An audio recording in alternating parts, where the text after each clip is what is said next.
Your Honor, I apologize for interrupting the state earlier, but the state can talk the ears off a donkey. This continued filibustering has got to stop so that opposing counsel can speak. I have considered as well and will be admitted for purposes of the motion to suppress. Jackson Dental hearing states 1 and 2, Mr. Kendrick's video statements. In particular, the court has viewed a portion of those particular statements relative to the periods of time at 2:16 p.m. continuing for approximately 3 minutes or thereabouts. Also from 2:56 p.m. continuing to about 2 or 3 minutes. And the court specifically has heard in the first video at 2:16 or thereabouts, near the end of that colloquy with the detectives, I need to talk to my lawyer. I don't want to talk no more. That one, there was a violation. Personally, I wouldn't have it.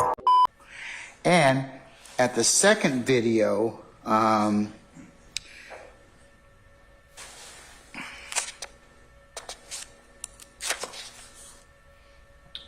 starts at 2:56 p.m., goes for about 2 to 3 minutes or thereabouts, and stops at 2:58 and 53 seconds.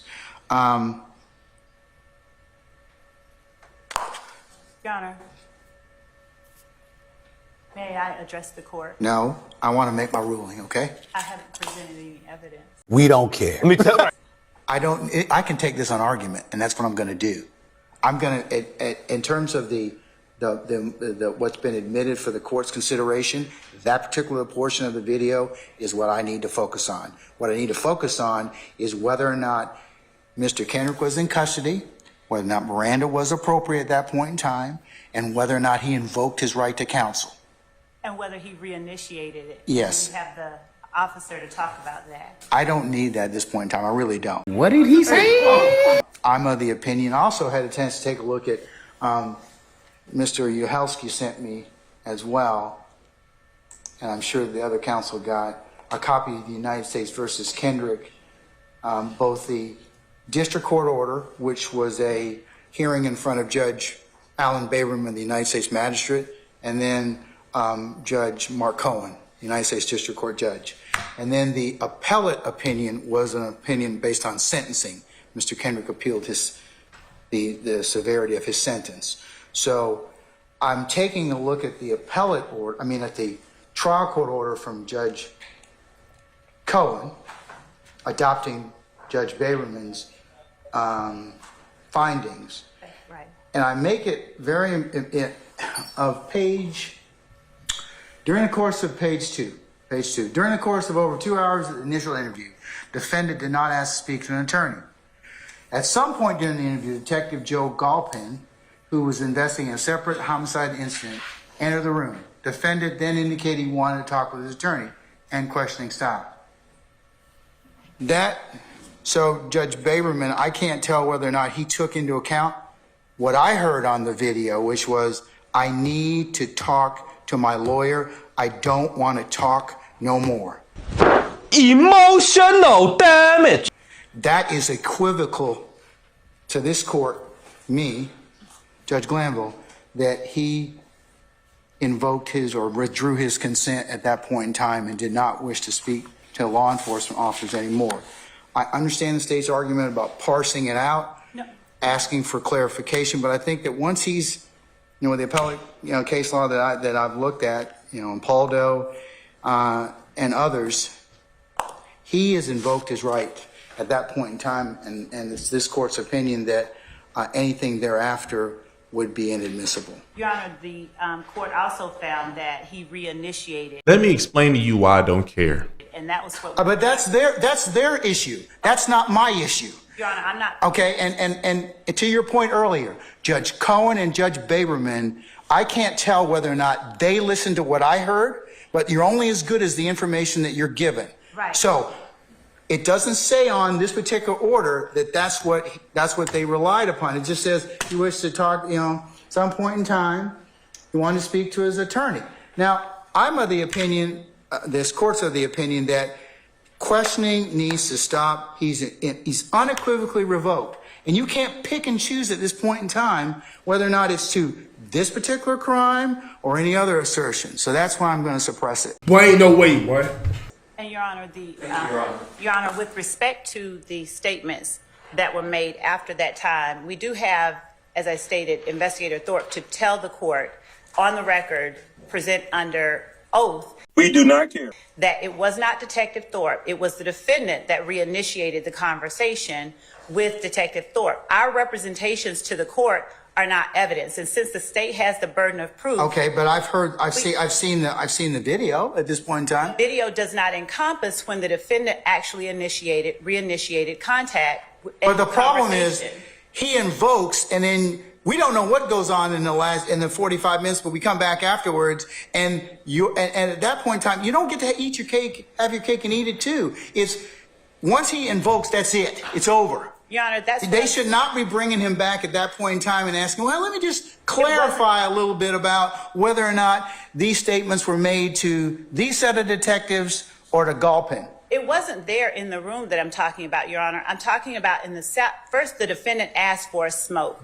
So they took him out for a smoke. When they took him out for a smoke, the defendant reinitiated the conversation as they went outside. That is what they found in the district court, but the court doesn't owe that deference. That is why we have, as the burden of proof, holding the burden of proof, that is the reason we have Detective Thorpe here to testify. I don't need his, I'll consider it, but it's this court's opinion that once he invokes, you don't get another bite at the apple by taking him outside, softening him up, giving him a cigarette, some bonbons or whatever, and then letting him go ahead and then saying, oh, well, let me just clarify with you a little bit.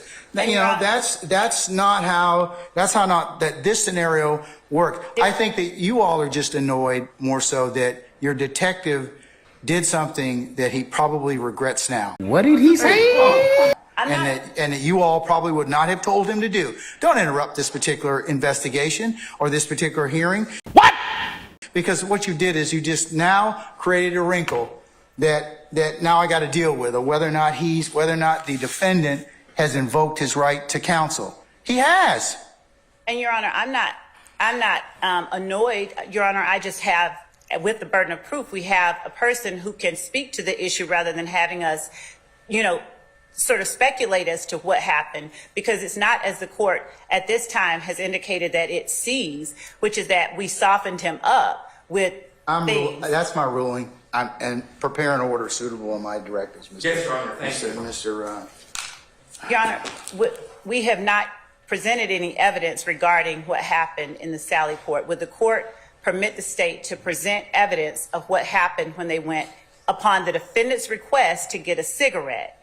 Ms. Love, I'm of the opinion it's not going to change my mind at this point in time in terms of, because he's invoked, anything after that would be improper. It really would be, because it'd be one thing if he said, well, maybe should I get a lawyer? Maybe should I do whatever this, or, kind of make vacillate.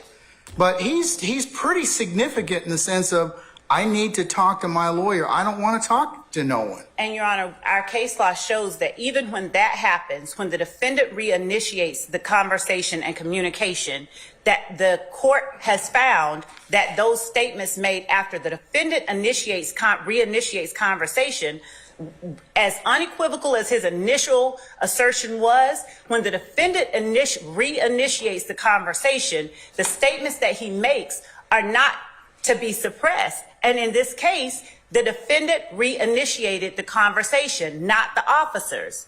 What? Bro, what are you talking about, man? And Your Honor, we've provided to the court, and we have proof. We have actual testimony, given that we do have the burden of proof. Your Honor, Munn versus the state, 313, Georgia 716, says that the court must consider the totality of the circumstances and determine the admissibility of the evidence of the statement under the preponderance of the evidence standard. And Your Honor, given the fact that we have a witness here to testify, we don't have to, The court doesn't have to take my word for it or Mr. Weinstein's word for it. We have the person who was there. The court gets to gauge Detective Thorpe's credibility, and the court then has substantive information and evidence upon which to base a ruling under the actual totality of the circumstances. Right now, we have a clip. When I asked Mr. Weinstein to play for the court the portion to which he objected, that wasn't the state conceding that we weren't going to put up evidence, Your Honor. I was trying for the sake of brevity to have him point out the part that he objected to, but then that left us without the ability to present anything.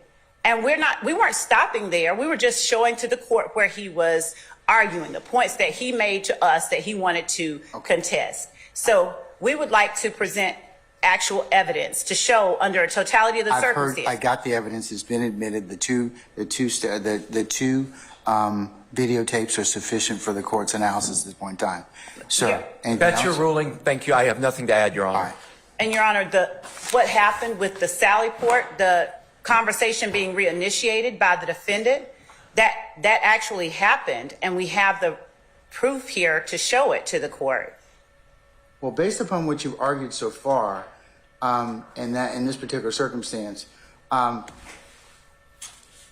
this court's of the opinion that once you, I mean, it's like this.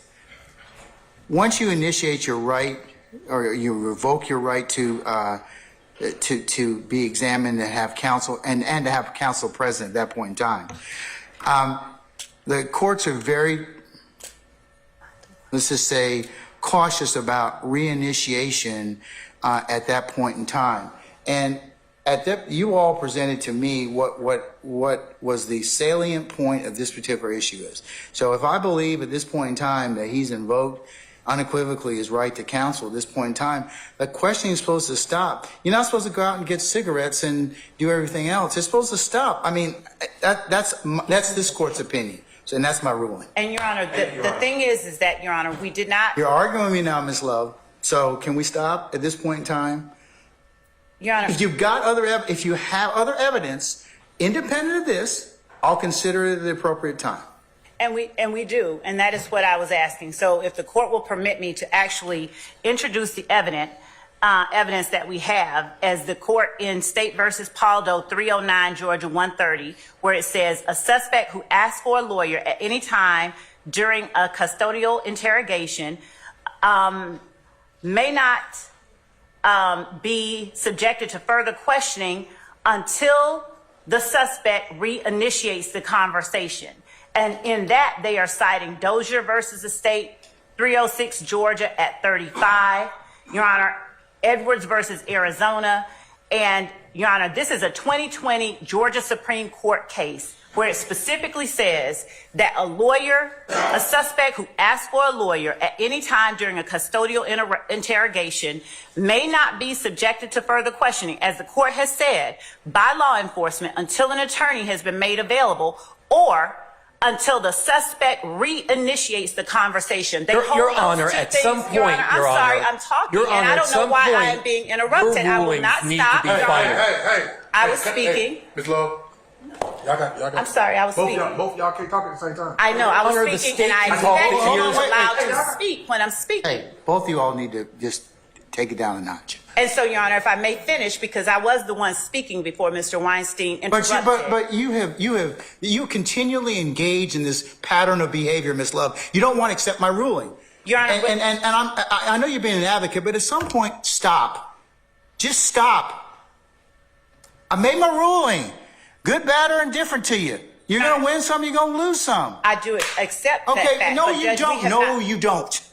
Your Honor, we have just not been able to present the evidence. That no, I get it. And if you have an independent basis to introduce statements that may not, or that may be not subject to the fruit of the poisonous tree, or any other thing, or any other issue related to evidence that may have flown out of this particular interview, then I'll hear it at that point in time. When the court says independent basis, does the court mean outside of that video? Because we do have that. Yeah, if it's not tied to the statement, of course you can introduce it. Yeah. I mean, as long as you have some independent basis, right? If it doesn't If you didn't get it from his particular statement. But Your Honor, that's the point, that we have the witness here, that we brought the witness here, and had him cancel medical appointments to testify to the court about. We brought the witness here. I made a ruling. That has nothing to do with it. That's a red herring and you know it. No, Your Honor, I was saying that we were ready to present evidence and the court is not allowing us to present the evidence. That's all that I'm saying. We have the burden of proof and we haven't even been able to present the evidence that we have. We only, for the sake of ease, allowed the court to introduce the statements that the defendant made as states 1 and 2 to help Mr. Weinstein play the portion that he wanted to talk about. We didn't even get a chance to play or to have the evidence that the state has ready for presentation to the court to be presented. We should be entitled to present the evidence so that the court actually has the circumstances and does not have speculation or conjecture as to what happened when the Georgia Supreme Court has clearly said, just as clearly as an attorney being present is required before you consider the statement once he's invoked, the court has as clearly said, if he reinitiates, then that statement can be considered. It does not use them like maybe. It says, if this or that, then the statement can be considered, unless it should be suppressed for another reason.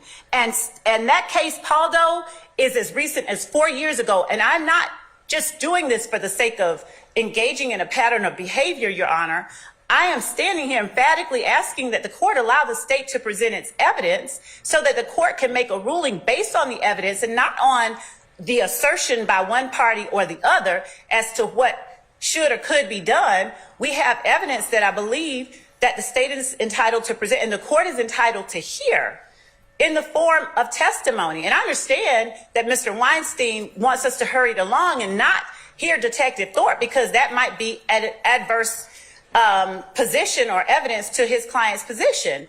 But we are simply asking that the court allow us the opportunity to present the evidence and to not hold it against the state that I am asking this, that the court allow us to present evidence that this statement was made voluntarily and that the fact that he ceased it but then reinitiated it is something that the court should consider. And Your Honor, I don't like drawing the court's ire. It's, quite disturbing. But I cannot in good faith not present evidence when we have a whole burden of proof to show the court that it was made freely and voluntarily. And when the evidence that we have is sitting right outside the courtroom. And the court's whole purpose for having these hearings is to determine the truth and to decide what is fair.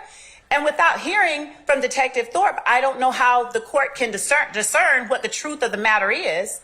Hearing only a portion of a recording and not hearing from the people who were actually standing there talking to and listening to the defendant. Unless without hearing Detective Thorpe, the court is making a credibility judgment before even hearing what he has to say. May I please speak? Please, may I please speak? Okay. And Your Honor, I was asking that the court. Are you finished, madam? I was not, Your Honor. I was Your Honor, Hold up. You got 30 more seconds. Wrap it up. And Your Honor, I'd ask again the court for the opportunities for the state to be able to present evidence so that the state can meet its burden and not have the court make any kind of ruling based on really partial pieces when the court does not have a totality of the circumstances as a part of the record for the court to consider. So I would ask the court in earnest to allow us to at least present the testimony of Detective Thorpe, if not today. I don't mind doing it. I said in my email to the court and to counsel that we can do this closer in time because he does have or did have that appointment closer in time to when this matter will be right. But Your Honor, I implore the court to allow us to actually present the evidence that we have to present. I appreciate Your Honor giving me the moment to speak. Thank you. Your Honor, I apologize for interrupting the state earlier, but the state can talk the ears off a donkey. This continued filibustering has got to stop so that opposing counsel can speak. Your rulings at some point have got to be final, Your Honor. Whether you hear from Detective Thorpe or not is irrelevant. He requested his lawyer. He invoked his right to not speak anymore. And I don't care what schmoozing Detective Thorpe did out at the Sally Port, taking my client off camera. I don't know what went on down there. I don't know what self-serving, well, I have some idea. I don't know what self-serving statement Detective Thorpe could possibly give to this court that would cause the court to change their order. This continued going back whenever the state loses in this case has got to stop at some point, Your Honor. Thank you.